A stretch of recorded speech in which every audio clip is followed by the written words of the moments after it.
Կարկուտը, Քամին եւ Հորդանձրևը զգալի վնաս են հասցրել Հադրութի շրջանի հարավային 3 գյուղերին։ 20 րոպե տևած գիշերային կարկուտի թիրախում եղել է Առաջամուղ գյուղը, վնասվել են նաեւ Արաքյուլ եւ Արևշատ գյուղերը։ 10 տարվա մեջ հլակյանքում ստես բան եղած չկա, այս առաջի դեպքն է, որ այս գյուղում կատարվել է։ Խնձորի չափում մոց կարկուտն, ես այս կյանքում չպեն չեմ տեսած։ Առաջամուղում հիմնականում միրգ եւ բանջարեղեն են մշակում։ Կարկուտը վնասել է մոտ 50 հեկտար այգի եւ բանջարանոց։ Շատ ընտիր բերք ա եղել, շատ ընտիր ծերան,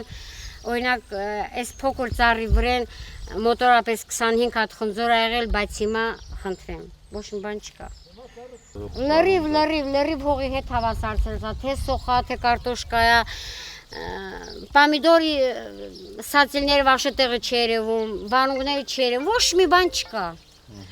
Գյուղի անասունները երկորաման են գալիս չկան, թե փախել են, թե սաղ են, թե կոտորված են, էդ էլ չգիտենք որտեղ են, ինչ են։ Կարկուտի եւ ուժեղ քամու պատճառով վնասվել են նաեւ շենք-շինությունները, կոտրվել են առանձնատների ապակիները, վնասվել է դպրոցի շենքը։ Քշերս ենքան կարկուտը քիստուալ տանան վաննոցա։ Շուշեք կոտրատանի տարալտո տեղա շերլողջի դիսկալը արև տվահուն գան լրիվ հատել։ 8 պատուհան ջարդվել է եւ ահագին վնաս դրսի պատերի։ Տեղական իշխանությունն այժմ հաշվում է վնասները, վերականգնման աշխատանքները կիրականացվեն քաղաքաշինության նախարարության վերահսկողությամբ։ Կարճ ժամանակում այս շաբաթվա մեջ կսկսենք եկավարտենք հետապակատման աշխատանքները։ Իսկ շենքի այդ դպրոցի շենքի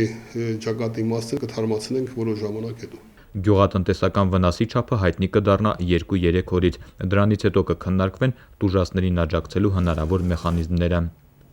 Նորայր Հովսեփյան, Աշոտ Գասպարյան, ժամը լրատվական։